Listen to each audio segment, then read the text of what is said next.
Okay. It wasn't always pretty today, but a win's a win. I'll take it this time of year. It's seeing all the upsets and different stuff going on, but we're definitely getting better, but we have a lot to work on.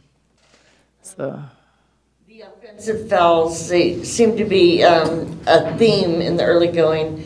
What's going on there? I think some of that's just officiating. I think that there was just a point where they were cleaning up the game and just calling a lot both ways. So I think it was fairly called, and they were charges. We just saw a lot in like clusters. Yeah, I don't think I've been in a game where there's been like 6 or 7. Wasn't there like 6 or 7 called? There was a lot, but we just have to get better. I think the theme that I'm seeing for us is we have to be a lot more disciplined in some things. We're going for way too many steals, and then we're out of position, and then so our guards are making it really difficult for our post and putting pressure, so the posts are receiving fouls because of it. So we have to work on closing out a little bit smarter, knowing the personnel who you're closing out to and what their strengths are. And then the other thing we have to work on is boxing out. Like we do not box out, so that'll be like a daily vitamin every day. That'll be our daily vitamin. Do you try to take 27 threes? No, and not, absolutely not. Like, that's not the personnel we had. Now, last year we wanted to do that, but no, we do not want to take 27 threes, regardless of how they're playing us defensively. Like, no, we do not. It's way too many. It's like, I think it was like when in doubt, shoot. Like, that's not the philosophy I want. Or the pass isn't open, just let me just shoot. A lot of times they weren't even in rhythm and shooting them just to shoot them, not to like, just taking them, not to make them, just taking them. I don't want that. I thought Kaylin had some good, the possession sticks out in my mind when she was right in front of the bench. She kind of faked the three, passed it, got it back, drove through the seam of the defense, and those are the things we want. And I think just some awareness. If you've shot 3 threes and you haven't made one, don't shoot another one. Do something else or get to the rim. The flow of the game. If we've just jacked up 3 threes fast, don't be that person to take out the fourth. And some of that's when I look, we have 3 freshmen on the floor a lot. We're playing a lot of freshmen, so some of these are mistakes that we just need experience and we need to learn from. Because I was just like, well, and first of all, some people shouldn't be taking the ones they were taking. So I'm not a coach that says don't shoot, but I did say one time, that's where they started passing up. I said, do not take a 3. I told one player they can take it. I said, you do not take 3s, guys. So. You mentioned freshmen, but you have someone like Helena who has nearly a double-double with steals and points. I mean, just what does her leadership, her ability to play both ends kind of bring as one of the more experienced on the team? Helena's phenomenal. She's our captain. She's our leader. She knows our system, offensively, defensively. She's very hard to have off the floor, and I didn't want to have her on the floor this much because we play so many games in such a short period of time. But just the foul trouble kind of made our rotations weird. She does so many things. She runs the offense. She gives us a poise on offense. She knows where to pass the ball. She advances the ball in transition. I was happy for her today. Her shots fell a little bit because she's been a little bit ice cold. Her and Jada have been cold. So once they got 1 or 2 falling, I felt better because they were very tense. And Helena not super tense, but just a little discouraged. Because when you're banged up or have some injuries and you're not shooting the ball well, it becomes a compounding thing. Because when you're limited because of an injury, then you're not getting like reps after practice because you're injured, so you're limited. So it's like it's a double-edged sword. But I was happy. Helena played really, really well. I mean, 4 assists, 7 steals, 1 block shot, and 0 turnovers. I mean, that's a stat line that you love as a head coach or a teammate.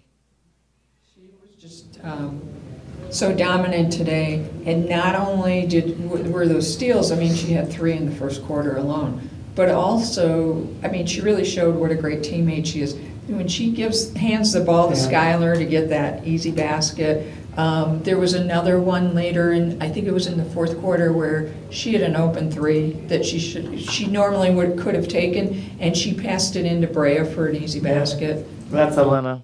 She's one of the most unselfish players I've ever coached or been a part of it with USA, anywhere I've coached. She's the perfect teammate. Like, she does everything right. She's great in the locker room. She's coachable. I've never had an issue with her ever with anything. She's great in the classroom. So she is like that person you want to clone. Great person, great family. What I love about her family is, like, she could be a star. She could average 20 a night. Her family, whether she didn't play or she played bad or Win, lose. Her parents have, it's never been about Helena.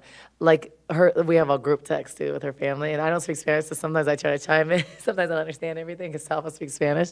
But like she cannot play. She can play bad. Her parents still congratulate the win. Like she could be 0 for 7 or like 2 minutes of playing time. They still say good job, good, like they're always so like an incredible family, parents, siblings, everybody. So it's the reason why she is the way she is, how she was raised, and she's like incredible. And it's funny because when I first started recruiting Helena, she didn't play defense. She was extremely quiet. I don't think you'd have to force her to talk. And she didn't really talk to me because she only spoke Spanish.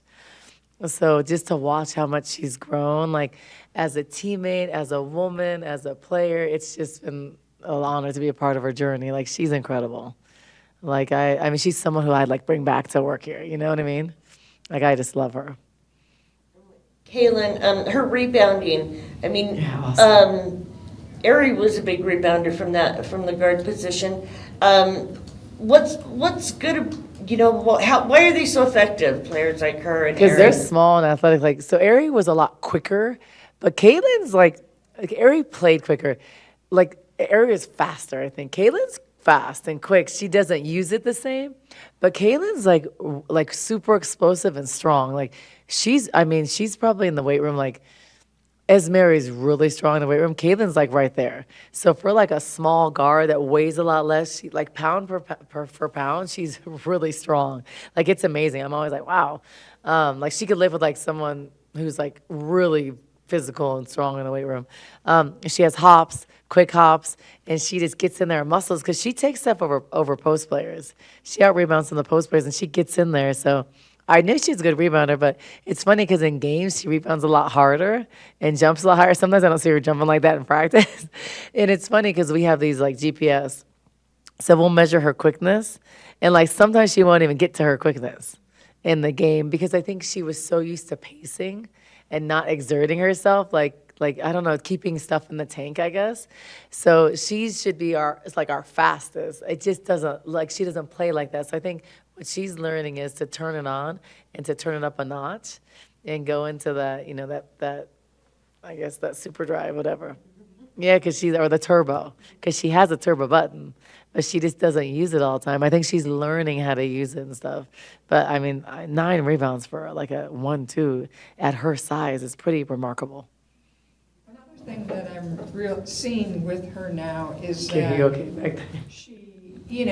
she's scoring 15 points a game or whatever, and a lot of her points seem to come later in the game. Is it that you guys are wearing down? Usually you talk about posts, right, where a post all of a sudden will get a bunch of baskets towards the, in the third and fourth quarter because of your defense and how you've worn the team down. But when a guard does that, what do you think that she's seeing later on in the game, and all of a sudden her baskets or her shots are falling? And all of Yeah. that? Well, I think some of it she's been tampered by a little bit of foul trouble. So she'll go out, she'll sit for long periods of time. I think that is, and then she comes out with more energy because I think she's fresher. And I think she analyzes things. So I think she's really good when she can sit and look at places she can be successful in. So like, look where the seams are, she can score. Look where we're getting our shots. I think she's really processes those things and is a deep thinker in that way. So I think sometimes giving her a few minutes to look at that or to explain things for her, she does it. It's funny because I was like, stop taking threes. She was like, Coach, but if I'm open, can I take a three? I said, yeah, you can. Because she's shooting the three so well. She was one of the few shooting it well. So I was like, yeah, don't listen to that. You can take the three when you're open. But it's just funny because she wanted me to hear that. And then she said at one point, well, are you going to take me out if I do that? I said, for you, I won't. You know what I mean? But she like takes it literal. It's really cute because she's still young. So I love her. And we have a good relationship. But it's funny because sometimes like she'll take exactly what I say and I'm thinking, no, you're shooting good, you can do it. But it's just more general. But she'll be like, are you gonna take me out if I do? I'm like, no, you can go do that, go score. Or I can say like, hey, you can get to the basket. Then the next 3 possessions she'll get to the basket. But like sometimes it's just helping her see what like she can do, and then but she knows I believe in her, and she's playing with so much confidence. So I love that. Is there a little bit different lineup tonight? Are you pacing people? Are people a little banged up? What? No. Just practice? Well, it's just our starts have been really bad. They changed and they were bad again. Just not wanting to give up 14 to 16 points in 5 minutes. Like, that's not who we are. Like, we're usually holding people at home under 50 points, like, consistently. And we don't really have that sense of urgency. And I don't know what the solution is, because we didn't have that today either. So it's just finding that lineup that gives us like that spark and that like punch first mentality. We're not having that. We're like punching and we're taking punches and punching back, taking punches. And I don't want to exchange punches in the first 5 minutes. So figuring out that group. And I thought ISIS, it's harder for players like ISIS and Brea when we're playing against a lot more like smaller teams. I think ISIS and Brea are going to excel even more when we play against bigger teams and even in the Bahamas. But we're playing so many guards, and we're going out on the perimeter a lot. But I thought Isis played really well. I thought she's always doing the right thing. She's pursuing the ball, so she's really valuable. And I thought Brea was in a little bit of foul trouble because of the guards, but Brea continues to really finish well inside. If you look at her games, I want to say she's like 19 for 21. Like to start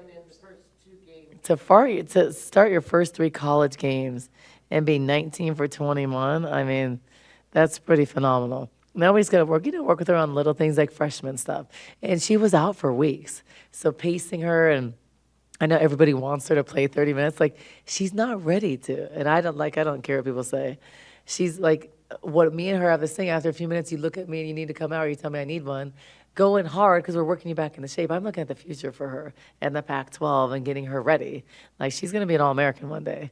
And so I'd rather her go harder, and this is the hardest she's ever gone, play 3-4 minutes, come out, then go back in. And today she was in foul trouble, but, she's definitely one of the best freshmen in the country, for sure, and she will be. And she's learning, and she wants to learn, and she's coachable. She wants to do better, so she's going to be really good. I'm telling you guys. Really, really special. Anything else? Well, since we won't talk to you before Yeah. you guys leave for the Bahamas, what are you looking for to get out of that? Well, it wasn't the perfect plan the way we did the games, and I had no control over that. But playing these every other day, then so we play on Tuesday night, then we wake up at like 3 in the morning, and leave at like 5 o'clock, whatever, and then travel. But then we have a few days to recover then, so I'll make sure we recover. And then it's like 3 games in a row. Not ideal with a short bench, but that's why it's important to not play anybody really heavy minutes right now.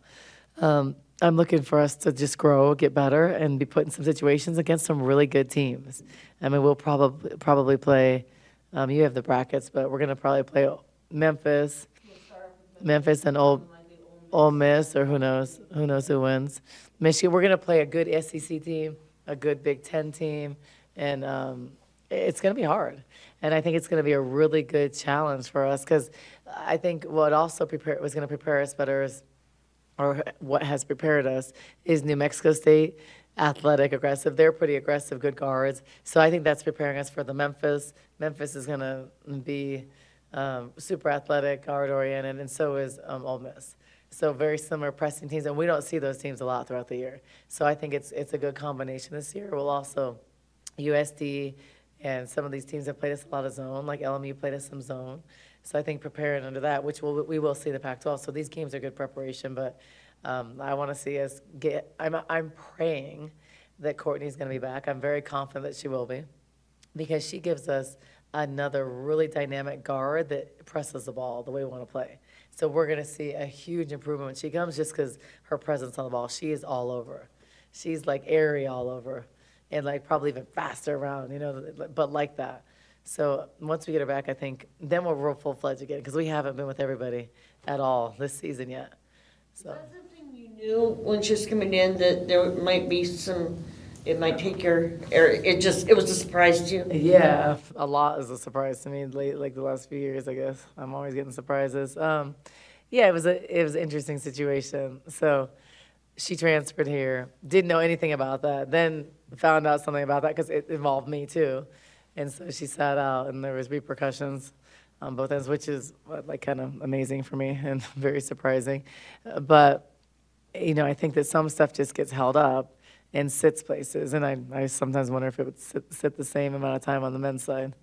I would probably think not, but so we're just waiting. It's at the mercy of when her file's read, and when she's reinstated. But yeah, it was something that was out of her control and really not a fair situation for a student athlete or myself. So, but it is what it is. I can't control that, so we're waiting. So as soon as her case is looked at, then she'll probably be reinstated. So that could be now or it could be in 10 years. So hopefully it's not 10 years. Anyways, that's a good note to end on.